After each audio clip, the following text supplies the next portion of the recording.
afternoon, everyone. Since this is the first official meeting of all of us together with our new semester, I will say welcome back.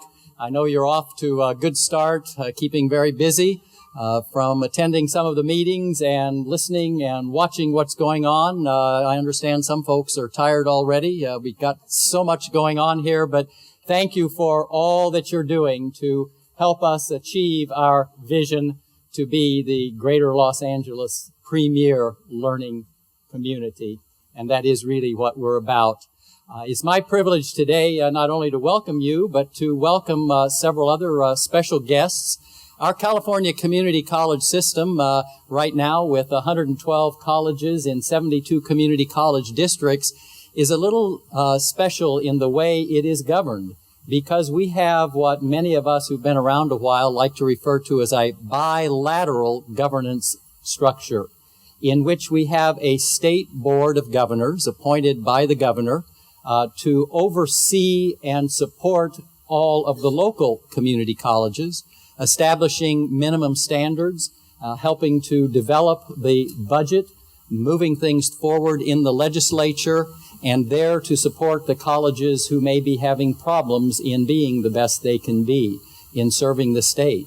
But in addition, in our bilateral structure, we have locally elected governing boards that recognizes the very special nature of our community colleges. Local elected boards to represent the communities and bring the communities into the college and help on occasion serve as a buffer from community interests. It is that combination of a state board and a locally elected board, a bilateral governed structure, that has allowed us to make the progress we have made to serve the state, region, and local communities. And I'd like to introduce to you three members of the State Board of Governors who are here with us today. Jeffrey Baum, who is president of the Board of Governors. Cecilia Estelano, who is vice president of the Board of Governors. And like I like to say, our own Glendale resident and member of the Board of Governors, Nancy Sumner. And by the way, Jeff formerly was a member of the Board of Trustees of Pasadena Community College, one of those colleges we seek to be more premier than as we serve the greater Los Angeles region. And you all may define later whether we are achieving that at this point. We won't get into that debate with Jeff present. Then in addition, we have our own members of our own local elected Board of Trustees, Dr. Vahe Perumian, our board president, Tony Tartaglia, vice president of the board, Anita Quinonez Gabrielian, and Ann Ransford. And with that, I'm going to turn over our program to the president of our academic senate, Andy Young.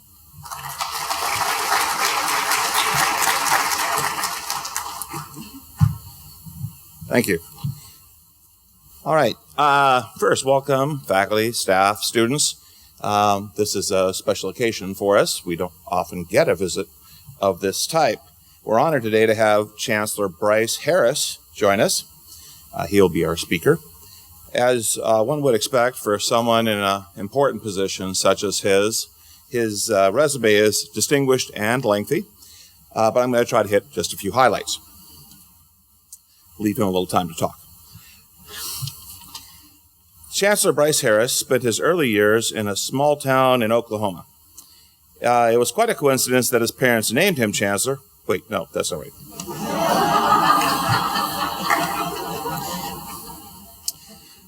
right. He earned a bachelor's degree in communication from Southwestern Oklahoma State University, a master's degree in communication from the University of Arkansas.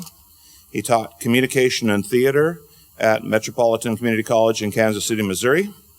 Ultimately, he became vice chancellor in that multi-college district and earned his doctorate in education. Fortunately for us, he decided to move west and was named president of Fresno City College. He was recruited to become chancellor of the Los Rios Community College District, and during his 16 years of leadership there, it became the second largest district in the state with 4 colleges and 5 centers. Some of you may have noticed a connection. The Los Rios district includes American River College And Chancellor Harris hired our own Dr. David Viar as president of American River College. Hey, that. Thanks. Appreciate it. In 2012, Dr. Harris was asked to serve California's system of 112 community colleges as the chancellor. Throughout his career, Chancellor Harris has been active in the community, serving as officer and or board member of the Kansas City Museum, the Fresno Philharmonic, the Crocker Art Museum, Sacramento Chamber of Commerce, and the Northern California World Trade Center. He's also a recognized national leader on education issues, serving on the boards of the American Council on Education and the American Association of Community Colleges. He's been named the Distinguished Alum of his alma mater, Sacramentan of the Year by the Sacramento Metro Chamber, Humanitarian of the Year by United Cerebral Palsy. But to those who know him and have observed him, he is best known as a true servant leader. Please join me in welcoming Chancellor Brice Harris to my GCC. I really appreciate it. Thank you all very much, and thank you, Andy, for that gracious introduction. I'll have to remind my mother, she should have named me Chancellor. That was a good line, I think. You know, I did start my career as a speech and theater faculty member, and I can recall that in the early 70s. I probably know more about decoupage than any person should know after all those demonstration speeches on decoupage.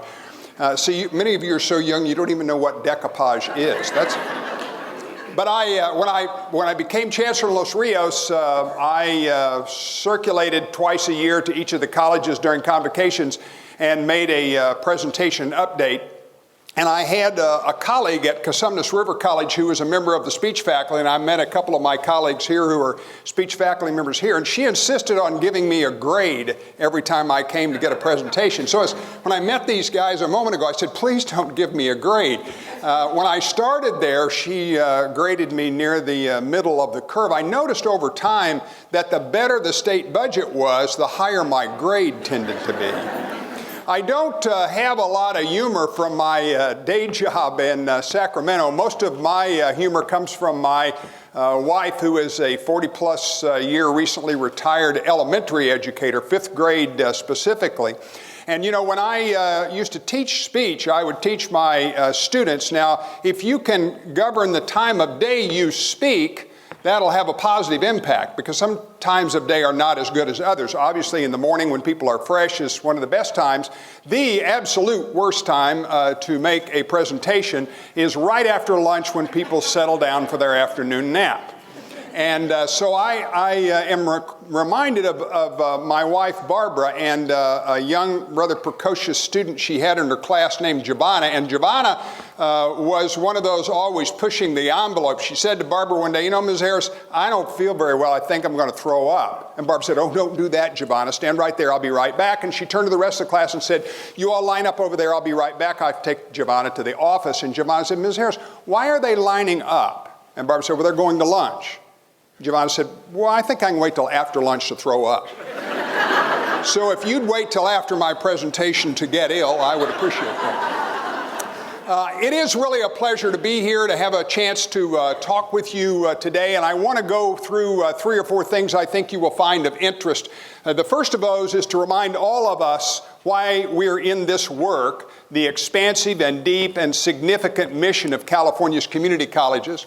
Then I do want to say a word or two about our system from an update perspective. Specifically, I want to talk a bit about access, and I want to talk some about the success of our students. Then I want to tell you a bit about Governor Brown's proposed budget for us. I know and I'm certain that many of you have a lot of those details, but this is a budget that bears repeating over and over again. And then finally, I do want to say a word about the Board of Governors initiative as it relates to workforce education and economic development. It really is a pleasure to have President Baum, Vice President Estolano, and Colonel Sumner with us today. These are folks who get up every day trying to make our community college system as strong as it can be. They are all gubernatorially appointed, but that doesn't doesn't mean that they don't have their own mind and their own excitement about our system. I've never worked with a group of people who are as passionate about the work we do as are these folks and their colleagues, and I'd be remiss if I didn't ask you to give them another round of applause for their work.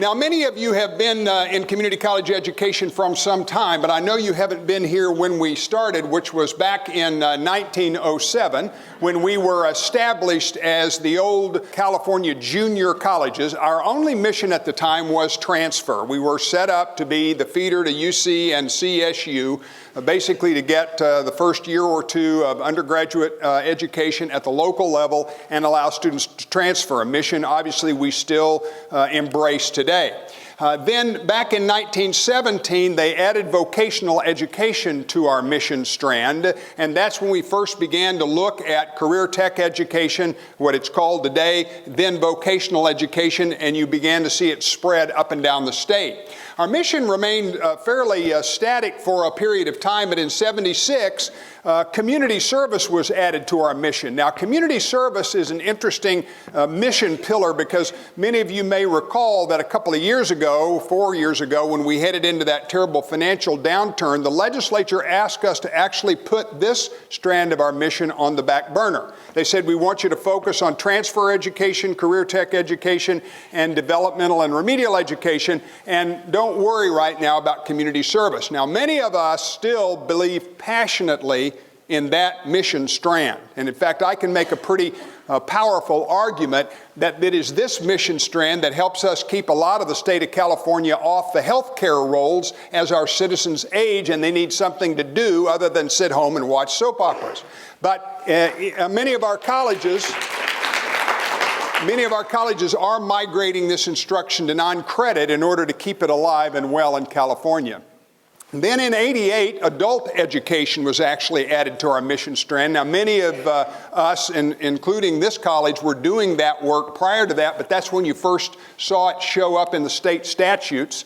And then in 1996, until recently, the most recent addition to our mission, and that was when you first saw workforce and economic development and our role in that show up in the state statutes. And so those mission strands constituted the evolution of our institution until a few months ago when Governor Brown signed a bill that passed unanimously in both the Senate and the Assembly to allow us to pilot 15 baccalaureate degrees in California.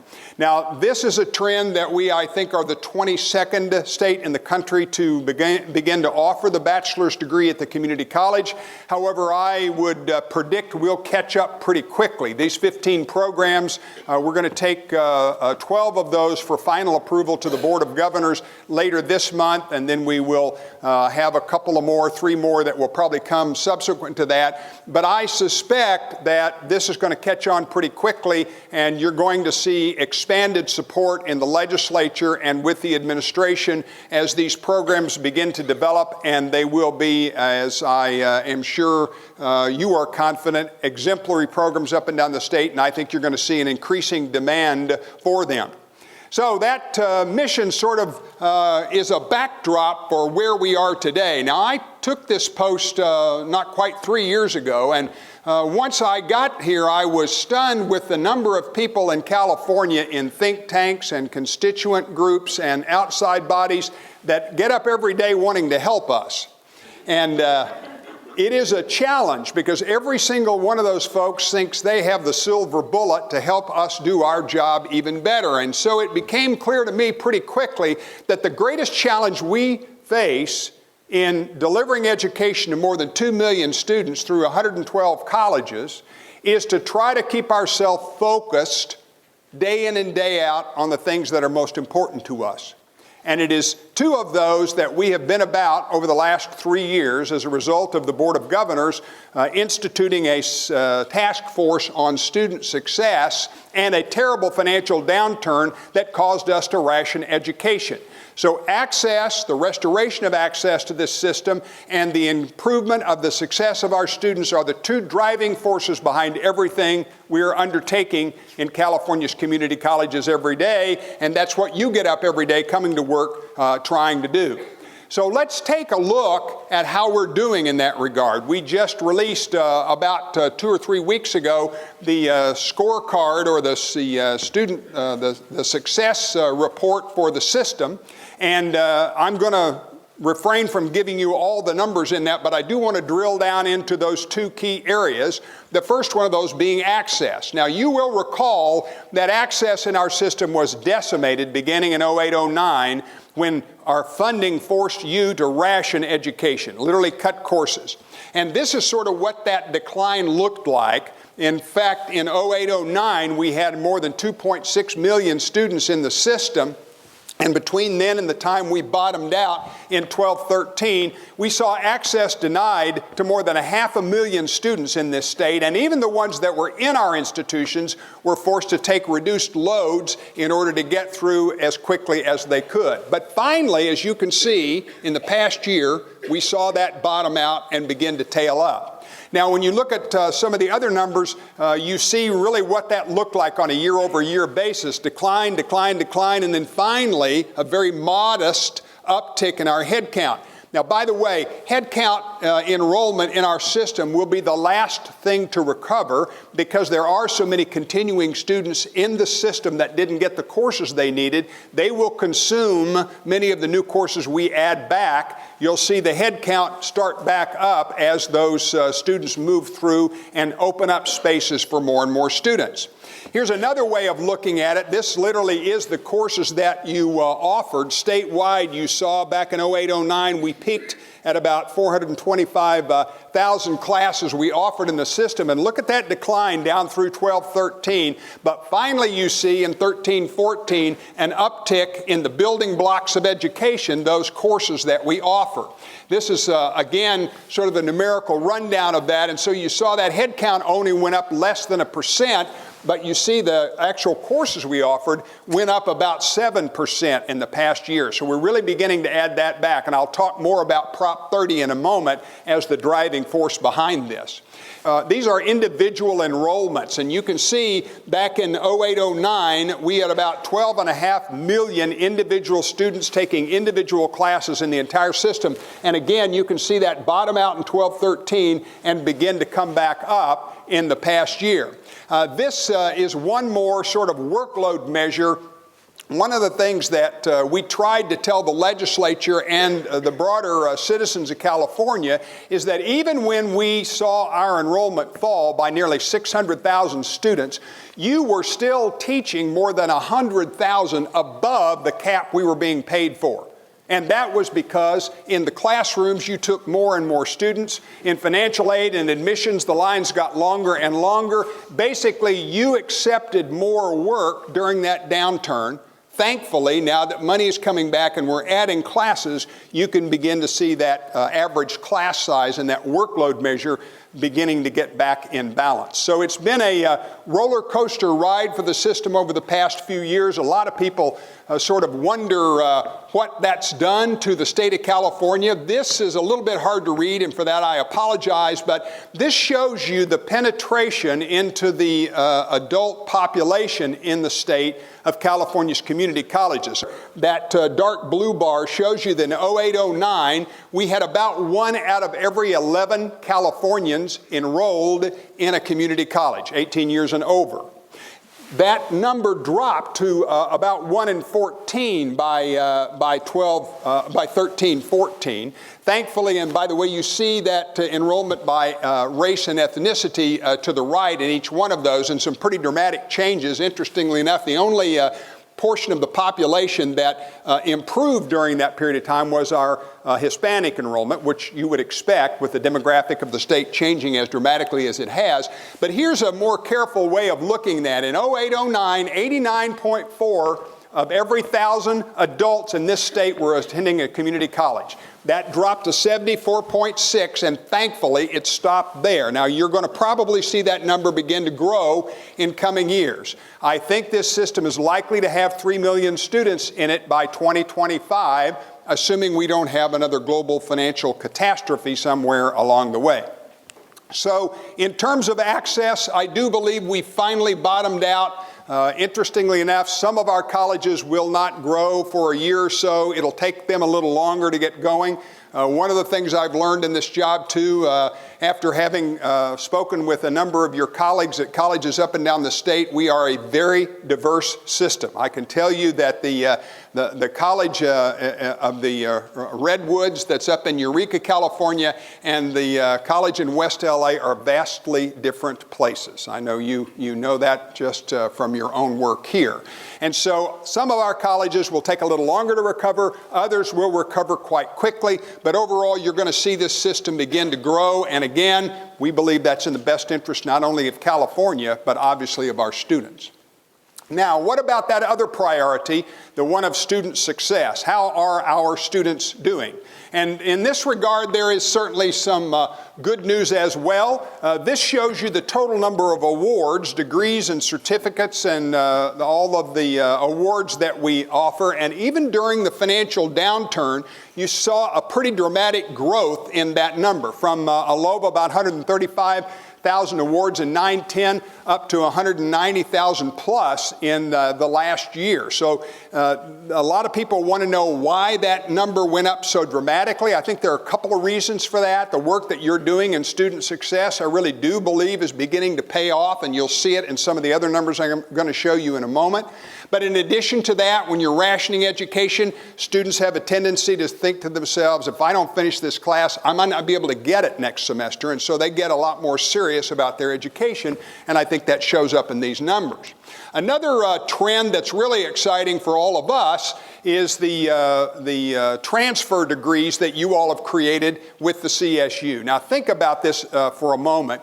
In the last 20 months, our faculty up and down the state, working with those at the CSU, created 1,600 plus new transfer degrees for our students. That is a remarkable accomplishment. I don't know, if you look at higher education, if there's ever been a watershed movement of a system like ours in that regard. And it is something that all of you who worked on that deserve a lot of credit. And you can see in the very first year that a few of those degrees were offered. We had about 800 students take advantage of that. In the second year, more than 5,000, and nearly 12,000 last year. I think we're likely to see that number grow dramatically as this associate degree for transfer ultimately becomes the preferred pathway out of our institutions into the CSU. And I think you're going to see the UC and even the private colleges and universities in California adopting similar relationships with us in the future. So these numbers are certainly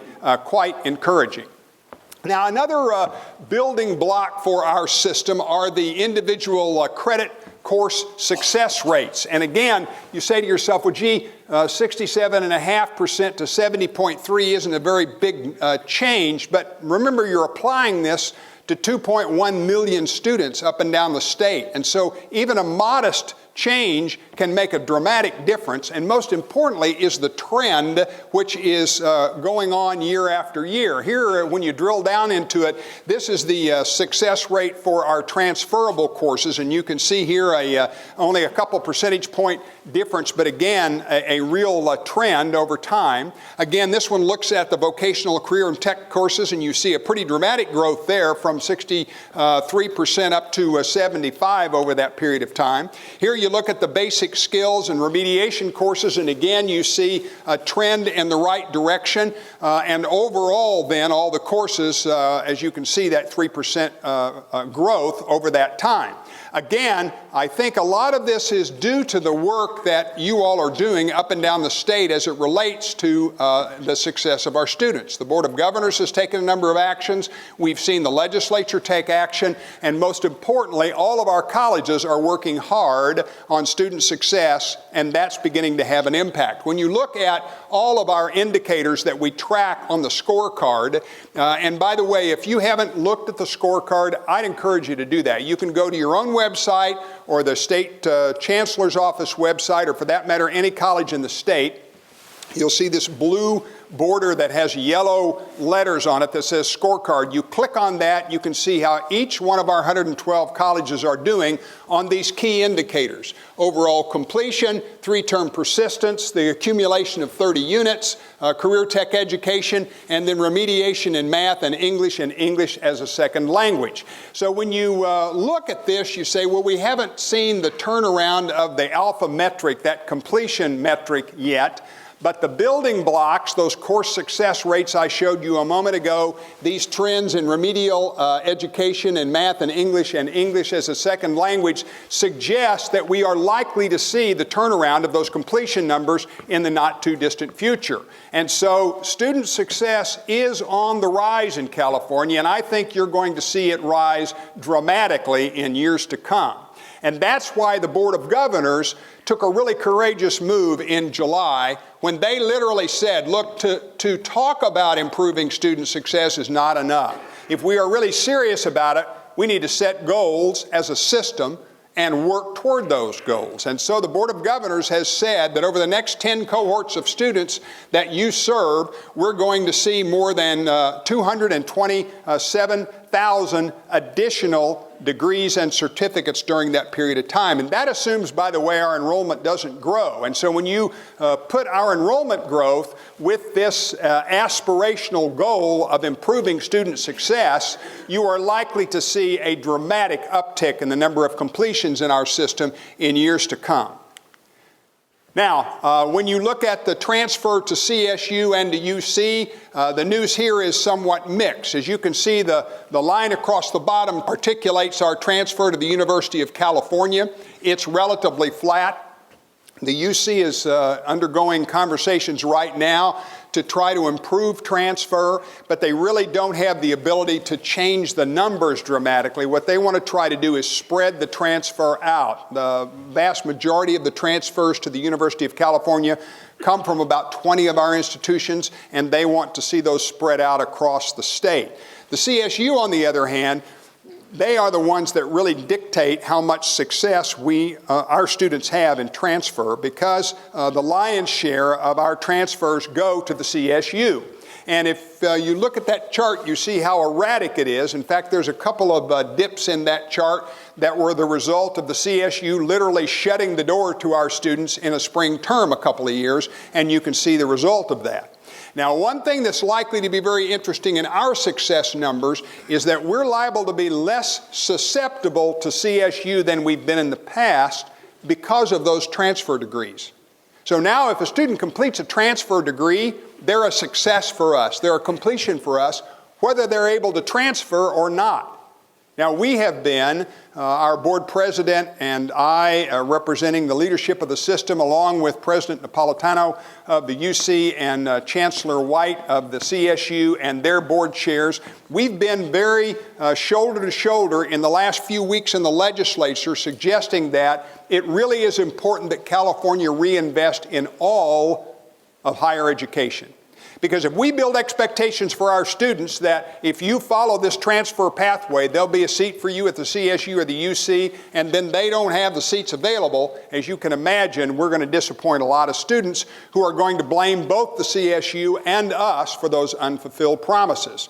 So we are supportive of the university systems and their attempt to try to get the legislature and the governor to fund more capacity at those two very important systems. I know you all know this, but nearly 60% of the graduates that walk across the stage at a CSU start at one of our colleges, and about 30% of those that graduate from UC start at one of our colleges as well. Now, just transitioning to another area that is very, very important, and that is the area of workforce development. Let me talk a little bit about the finances of that first, and then I want to drill down into it.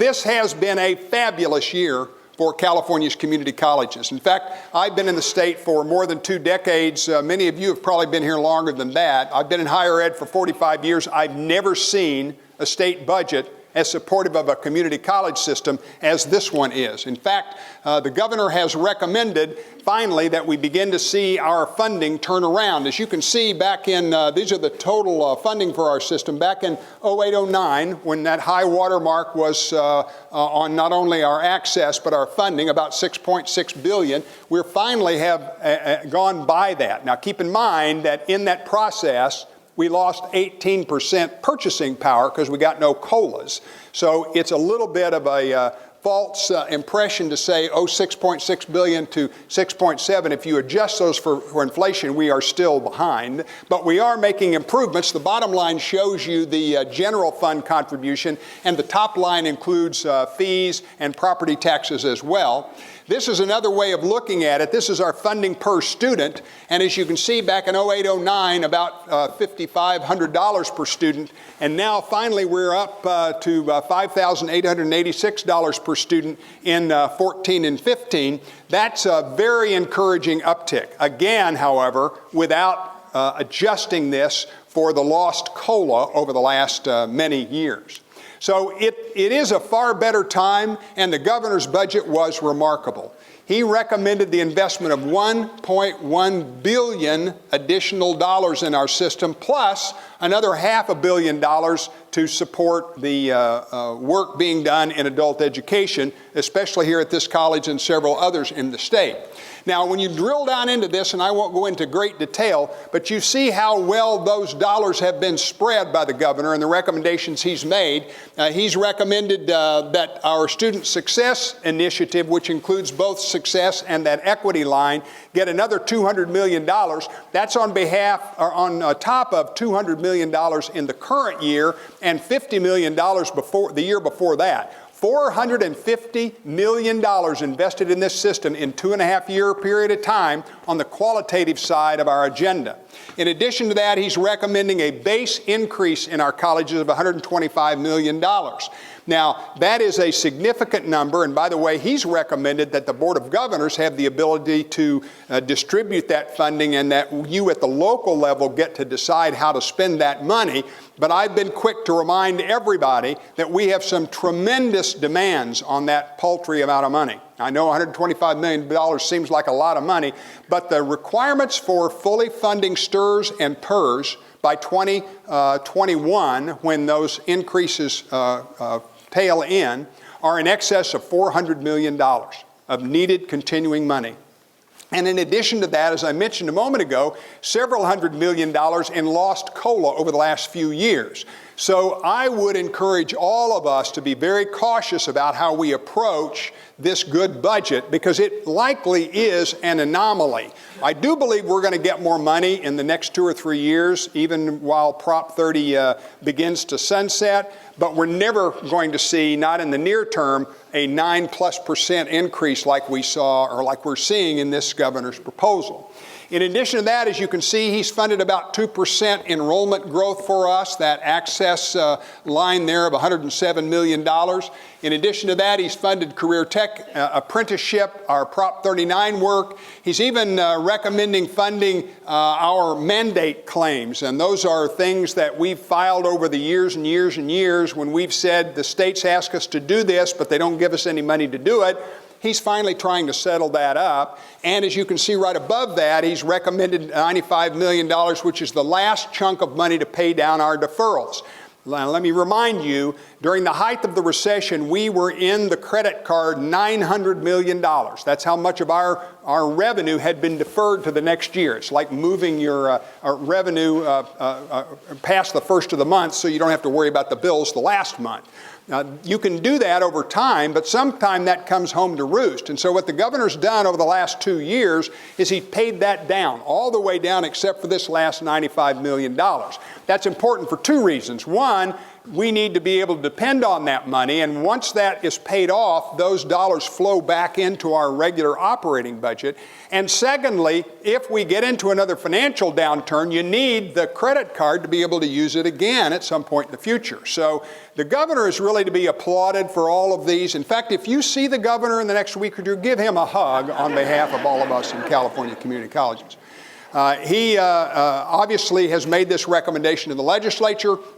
And in the next weeks and months to come, we will see how the legislature reacts to that. I will tell you that the likelihood of the legislature allowing us to have our own purview over that $125 million is fairly low. The legislature likes to tell us how to spend that money, and they're likely to want to carve that up. But I do believe you're likely to see at least this level of funding, and frankly, the May budget revision looks as if it will be kind to community colleges and that we are likely to get even more money in the May revise leading up ultimately to the July budget. So when you look at our financial picture and the work we've done in Access and Success, the Board of Governors at that point said, look, we looked at student success. We chartered this task force in 2011, and in January of 2012, we, the Board of Governors, approved 22 recommendations to be implemented up and down the state. We now are at a point where we have 2/3 of those recommendations done, and we expect to have the rest of them completed by 2015. And this Board of Governors is not one to rest on its laurels. It's basically said, what's our next challenge? Where do we need to turn our attention? And that, they believe, is to workforce and specifically to our career tech education programs in California. And if you look at our CTE programs, one of the things that you will notice is how susceptible those programs tend to be to the feast and famine budget cycles that we have here in California. The task force is really, and by the way, this is their title, the Task Force on Workforce Job Creation and a Strong Economy. That's what the logo will look like, and you're going to see more and more of that in the weeks and months to come. Just to give you an idea of how this fits into what we're doing, because remember earlier I said we have to keep this system focused. If you look at the top bar up there, that's the implementation of the Student Success Initiative, which we expect to finish in the Chancellor's office by the end of this year. Now, as you can see, the bar goes on because you'll be doing the work of student services and student success into the future. In addition to that, we think the restoration of access is going to take some time, that we not only need to recover the 600,000 students that we have left behind, but we think this enrollment needs to grow to the system, enrolling more than 3 million students between now and 2025. So we think that will continue. Now that third bar is where the Board of Governors has turned their attention, and that is a lot of people criticized us when we did the Student Success Initiative that we left CTE education behind. I don't think that was the case. I think the board felt it important that we develop a groundwork, a foundation for student success across all of the curriculum, and now they believe it's time to drill down into specifically career tech education and workforce. These are some of the things, the building blocks below that contribute to those three on the top, but that's where the main part of our focus is. And simply put, there are 4 things that this initiative is trying to accomplish. The first of those is to make certain that we are training Californians for high-value jobs that already exist in the state. All of us hear those employers who occasionally say, I've got all these great jobs, I just don't have anybody to fill them. I'm not sure I always believe that, but I do believe that we need to do a better and better job of making sure the demands of the employers in our state and the products we're turning out in terms of graduates match up effectively. Secondly, we believe that if we have a competitive workforce, we can attract jobs from other states. We are always hearing about jobs leaving California and going to Texas or some other state. The truth is, no matter how business-friendly or unfriendly the climate is, if the workforce is right, the jobs will come. And so we need to, as a community college system, step up and make sure we're turning out the kind of product that will attract employers from other states. In addition to that, we know that the number one generator of new jobs in California is small business. And we believe it's our responsibility not only to train folks that can work in those small businesses, but people that can start them as well. And so we have a role to play in that. And then finally, you can't do those 3 things without figuring out another way to financially support high-cost career tech programs. Now, any of you who've been in California for a while have seen, as I mentioned earlier, this boom and bust cycle. And what it's meant is that when the economy tanks and our money goes down, we tend to be forced to cut high-cost programs first in order to get the budget in balance. Then when the money comes back, we tend to all of a sudden be focused on adding back the classes we can add back the quickest. And so what happens is, over time, that erodes your career tech education. In fact, if you look at the K-12 system in this state, that's one of the things that's eroded it over all these many years. So we have to figure out a way to provide our career tech education programs, our economic development initiatives, a core stream of funding that's dependable so that you can add and evolve and improve your career tech programs with the understanding that you're going to have funding in the future to hire faculty, to buy the equipment, to manage the student to faculty ratio that can be often lower than in regular programs, so these programs can be sustained over time and built and improved. So when you look at the task force, it's made up of 26 people. Half of those come from our colleges, and you can see the groups they come from. And another half of them come from business and industry, the employer community. This thing is on a very fast track to accomplish this goal, which is a very simple one. We really do want to empower this state with a workforce that makes it competitive. If you look at the global competitiveness of this country, you will ask, well, why is this so important? And when you look at the numbers, you can see that back in the 70s, when I started as a faculty member, only 28% of the new jobs created at that point needed education beyond a high school diploma. By the early 90s, that number had risen to 56%, and now we know that by 2020, 65% of the new jobs created will require education beyond a high school diploma. And in fact, if you look at the segments above high school, some college up to the bachelor's degree, and the bachelor's up to the graduate degree and above, you'll see the fastest segment of job growth in America is in the segment we are working in. That beyond high school, but not necessarily the bachelor's degree. That associate degree, that occupational certificate and career certificate, that's the area that's the fastest growing, and the reason this work is so important to the system. So when we look at our future, I would argue pretty vehemently that it is a bright one. I think we have a window of opportunity between now and 2018 that we must take advantage of. And that window includes some stability that I've not seen in my time in California. First of all, as we all know, Governor Brown's been reelected. And so that provides us, whether you like the governor or not, administrative stability that we're going to see over the next few years. In addition to that, we're not likely to see the Democratic majority change in the legislature. And again, no matter what side of the political aisle you're on, it's in our best interest to have a stable legislature. So we believe we'll have legislative stability. In addition to that, because of Prop 30, even though it is going to sunset in 16 and 18, the economy is growing pretty dramatically, and it looks as if we're going to see funding increases, and so we're likely to have financial stability.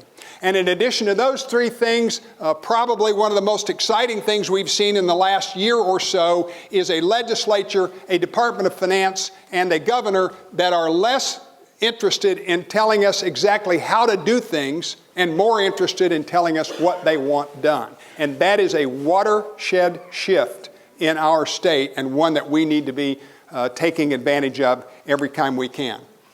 Finally, the thing that I think is most heartening for all of us doing this work is that if you look at the administration's priorities, those of the legislature and those of our own Board of Governors, they are all consistent. We finally have the same goals across the state. All the work that we want to do in improving success and restoring access, in improving workforce and economic development, is within our grasp. We have a financial stability, the legislative and gubernatorial stability, and we have consistent goals. Our challenge is to improve access and success, and also to close the gaps in performance by race and ethnicity, by gender and age, during this process. We can't just rise the boats in part of the system. We have to see all the students' performance improve, and we have to close those performance gaps. And so the greatest challenge, as I started off, is going to be staying focused. Every time we turn around, there's somebody with a new bright, shiny object saying we ought to all turn our attention over there. We just can't do that. All this planning we've done over the past many years, that's unfortunately the fun part. Hanging butcher paper on the wall and writing all over it is a lot of fun. But after that's done, somebody has to roll up their sleeves and actually do the work. And that's what you're doing each and every day. I can't say enough about how much I've appreciated the energy that all of you have put into this. I can't tell you how exciting it is to represent you as Chancellor. I also know why all of you look so exhausted. And it's not just that you're sitting here right after lunch. It's that you are working harder and faster than you have ever before. And so in closing, I'll go back to one story from my wife's classroom that may epitomize how all of you feel. At the end of a particularly bad day, Barbara was sitting at her desk, sort of exhausted. Most of the students had left. Giovanna was still there. Giovanna came up and she put her arm around my wife's shoulder and she said, "You know, Mrs. Harris, you'd feel a whole lot better if you just fluff up your hair and put on a little lipstick." And so I know that all of you know how to comb your hair, and some of you know how to put on lipstick. I also know that you get up every day coming to work trying to help our students, and for that I express my extreme gratitude and the gratitude of the Board of Governors. Have a great rest of the term. Thank you very much.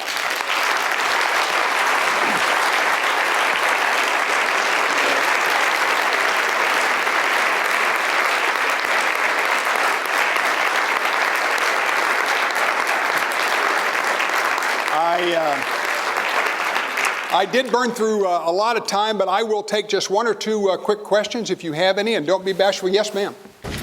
What do you think of the President Obama proposal to make the 2 first years of community college tuition-free and its impact on the access and success priorities and the likelihood that it would be implemented? I was with you to the very last part. She asked what we think about the President's proposal for free American community colleges, and then ultimately whether I think it's accomplishable or not. We're always excited when Washington, D.C. Decides to do something that we in California used to do ourselves. Until the mid-'80s, California community colleges were free and open access. A lot of people believe that because California is a low-fee state, that it's not that big a deal for us. But all of us know that living in this state is very expensive. And I think the President's inclination to open up access to American higher education and make it as reasonably priced as possible is absolutely on target. If you look at this country and our global competitiveness, among the oldest segment of the workforce, those that are 55 to 65, we're still third in the globe in terms of educational attainment. However, when the workforce gets younger and younger, and you look at the youngest section, the 24 to 35, we're now 14th in the globe in terms of higher education attainment. We are falling further and further behind. In fact, we stand the risk of having the first generation of Americans less educated than their parents. And so President Obama and I think partly Governor Brown in this budget are realizing the only way we're going to restore competitiveness to California or to this country is to get more people enrolled in college and have them succeeding in greater and greater numbers. So I think it is a fabulous proposal. Now, the tough part is, will it go anywhere? Unfortunately, too many of these sort of State of the Union proposals don't ever go anywhere. The one thing that is encouraging is that there was almost no criticism of the idea. There was a lot of criticism of how do you pay for it, because it's $60 billion over 10 years. That's a lot of money, no matter who you are. But I do believe that it has elevated our colleges at the national level and caused a conversation about how hard it is for young people to get access to higher education. So I would be less than honest if I told you I was optimistic about it passing, but I absolutely am glad he's proposed it and it's on our radar. Yes, one more question. Yes, ma'am. I'd like to hear your thoughts on the growing reliance of adjunct instructors to teach students and the connection between that and student success. Yes, I started my career as an adjunct faculty member, and fortunately, not too long after that, I got a full-time job. I think that the goal of 75-25 that was set decades ago should be a floor, and unfortunately, it's never been that way. I come from the Midwest where when I left there, they were 45, 55 full-time to part-time. So California tends to be a little bit better than most, but the truth is, over-reliance on adjunct faculty is very hard on students and on colleges. And that goal of getting to 75% is a worthy one that I wish we'd see the legislature fund. They set that goal and funded it 1 year, and then after that, the money went away. So I'm encouraging colleges to take advantage of some of the resources that the governor's recommended in success and equity and access to beef up full-time faculty. And I hope we're going to see, I think you're going to hire 13 or 14 new tenure track faculty here this year. Some of our colleges do pretty well, others do terribly poorly. And I believe that we need a reasonable blend of adjunct faculty. I think they make our institutions more robust. But that goal of 75-25 was a reasonable one, and I think is one we ought to continue to strive to accomplish. Again, thank all of you very much for your time. I've enjoyed it.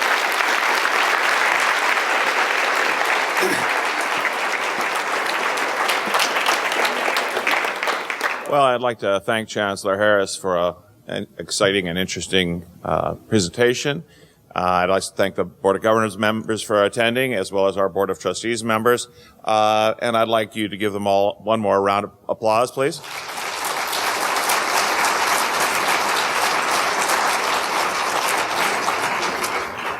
I would also like to thank you all for attending, and I hope you have a pleasant rest of your day.